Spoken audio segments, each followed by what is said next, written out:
Well, the film's called Make Way for Tomorrow. It was made in 1937 by Leo McCarey. It tells the story of this elderly couple, and the bank forecloses on their home. So they end up with very little time having to find somewhere to live. And they have 4 grown-up children. So you'd think that they would have a safety net. How much time did he give your father? 6 months. Oh, well, then there's no immediate rush. When are the 6 months up? Tuesday. And the film was saying back then, we are atomizing as a society. Children and their elderly parents are getting broken up, families are getting disintegrated.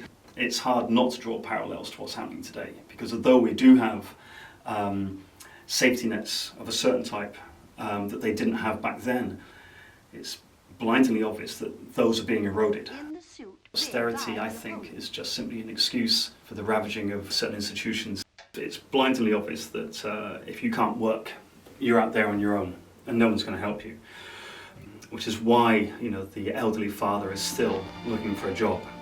What is quite upsetting is the realization, and everyone knows this, including him, that essentially he's living in a fantasy. No one is going to hire him at the age of 70. And this film was essentially shining a very clear spotlight onto how precarious lives for certain people can be. Don't forget what I told you. We'll soon be together for always. And you can tell that every single person gradually starts thinking about their own elderly parents. And when the comedy does rear its head, it's shocking, because you're not expecting to be laughing so hard at a situation that you should be kind of like, weeping over. But all throughout, you never lose sight, and the film never loses sight of this elderly couple and what it is that they have to go through.